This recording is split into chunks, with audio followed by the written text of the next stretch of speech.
Joe Frakes never cut a record with a band of his own, but he was well known as a Golden Voice studio musician, and when a drummer was needed, Joe was available. Early on, Joe played with Steve Gibson and Carl Trantham on the popular regional hit Caterpillar Man, released on the Nugget record label. I'm a living it pure and a working that cat, drive a new car, what you think about that? 2 weeks vacation retirement plan, I gotta make a living, I'm a Caterpillar Man, that's what I am. Being a studio musician out there at Golden Voice for Jerry Milam was a lot of fun. When you got done, you had something accomplished. One of the stations I cut out there at Golden Voice, Caterpillar Man, was sang by Carl Trantham and written by Carl Trantham. Steve Gibson, guitar player, did all the arrangements and the do's and the don'ts in the song. Kenny Elam was the bass player. Donnie Edwards was a piano player. Of course, Carl, he played rhythm. But it turned out really good. It was a good station. Carl Trantham made his own mark on the country music scene, and Steve Gibson eventually moved to Nashville, where he became the music director of the Grand Ole Opry. During his years of progressing to this top position, Steve has played on over 12,000 recording sessions, including Alabama, Clint Black, Kenny Loggins, George Jones, Reba McEntire, and the list of famous singers goes on into the hundreds. Steve Gibson, just a super guitar player. I remember when I first met him, he was working on a radio station there in Peoria. He used to come around where we was playing sometimes and sit in if his dad would bring him because he couldn't drive. He didn't have no driver's license.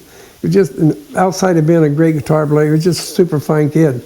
He was just talented, that's all I can say for it. And he played on stations with him, I worked with him. And he went into Nashville. I mean, that pretty much explains it. He just blossomed out. In 2014, guitarist Steve Gibson was inducted into the Nashville Cats Hall of Fame. In the Nashville Hall of Fame Museum's Ford Theater, before a standing room only gathering of famous Nashville musicians, Steve told the story of his beginning at Golden Voice Recording Studio. At age 13, Steve was playing guitar with cowboy Jack Freeman, and by the age of 15, he had already been to Nashville with Jack Reno, and he had recorded his first record at Golden Voice in South Pekin by doing an instrumental on the backside of Jack Freeman's record release of Lights Out.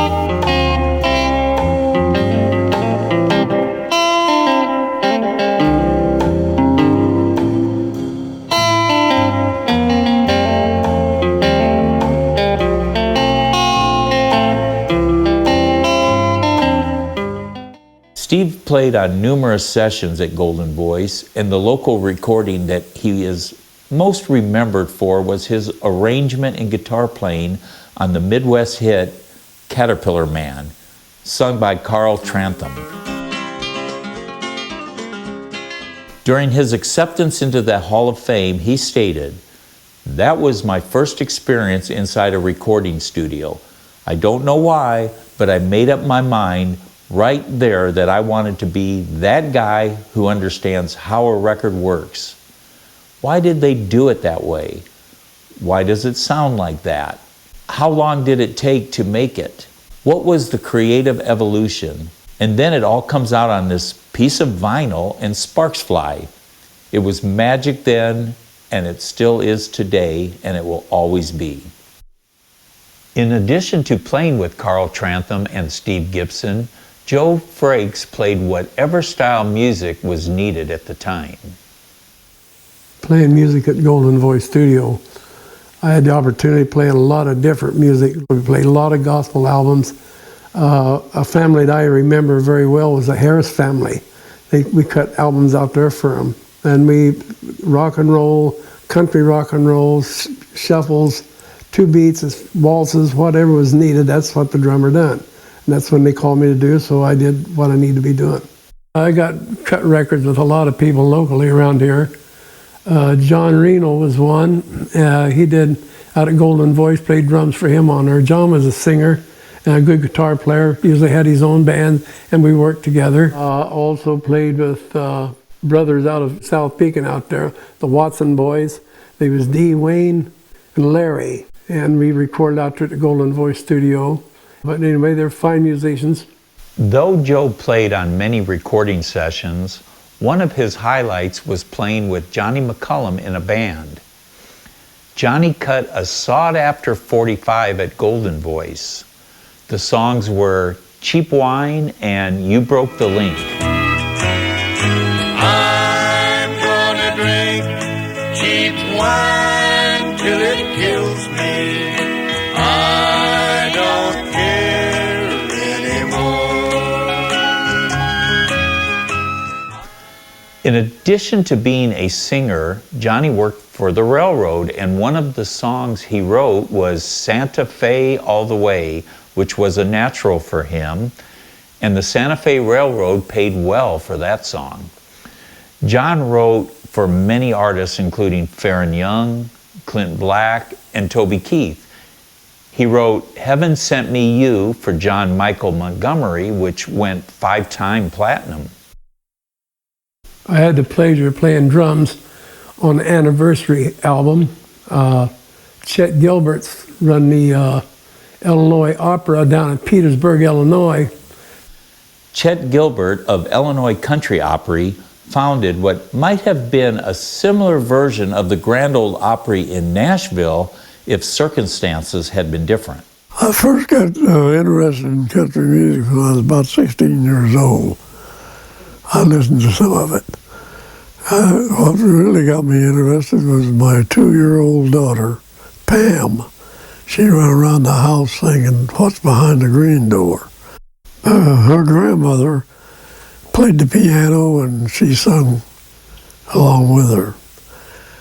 And when she was 4 years old, she won a talent show, and she won first place singing He's Got the Whole World in His Hands.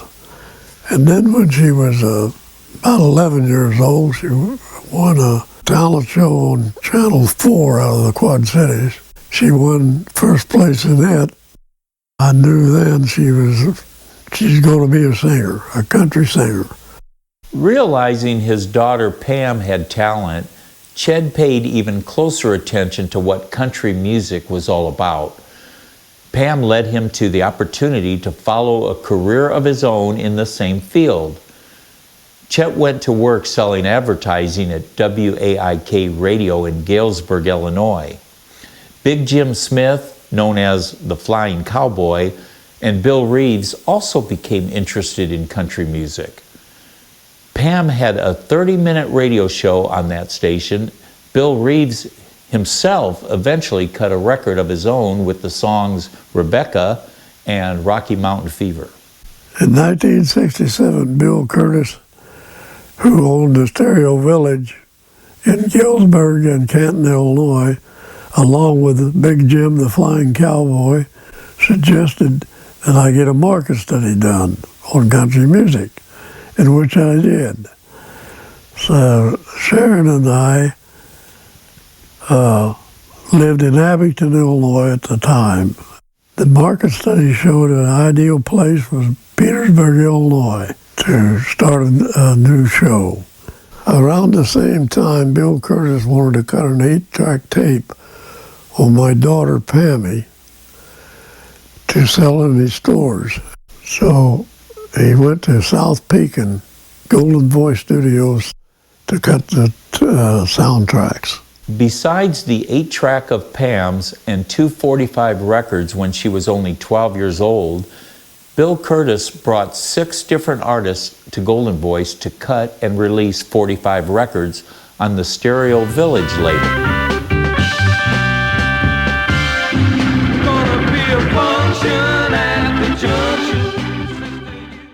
As a result of that market study, Chet Gilbert held his first country music show in the 400-seat Prairie Run Auditorium in Petersburg, Illinois, and eventually moved to Petersburg. The trial run show started in December of 1968 with a packed house. The success set into motion regular weekly shows in 1969. Chet named it the Illinois Country Opry that same year. During that time, there were no country music stations in the Petersburg area. In order to advertise his new venture, Chet Gilbert made a deal with Brian Morgan of WFMB Radio in Springfield. Chet agreed to sell ads for the station, and WFMB agreed to play 4 hours a day of country music. This worked for both Chet and the station. In June of 1972, we opened up a new Opry building. We came out of a 400-seat auditorium and went into 1,500 seats. Enabled us to book the top stars of country music. People like Marty Robbins, Loretta Lynn, Dolly Parton, Festus Hagen, and many, many others.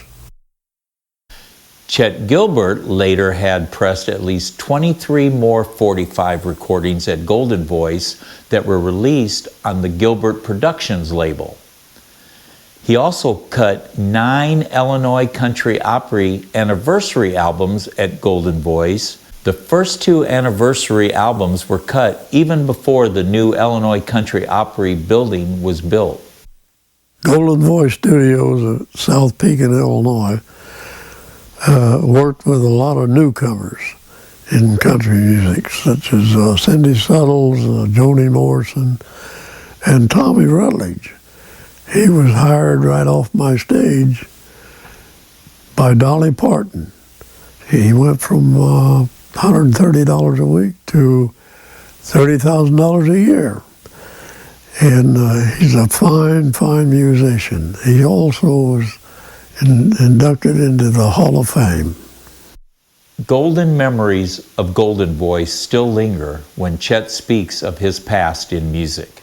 The man at the Golden Voice Studios up in South Pekin, one of the nicest guys you could ever meet. Jerry Milam, his name. Sometimes we'd start at 4 o'clock in the afternoon, not get done until 4 o'clock in the morning. And he would stay until we got done. Most of the artists cut records at Golden Voice could sell their records off the stage at the Illinois Country Opry. The costs of bringing superstars to Petersburg was growing, and 1,500 seats didn't cover the expenses anymore. When Chet found investors and presented his desire to build a larger building, those in charge of the city said no, and that was the end of the Illinois Country Opry. In December of 1979, we had to close our doors because of competition. We could not build a new building.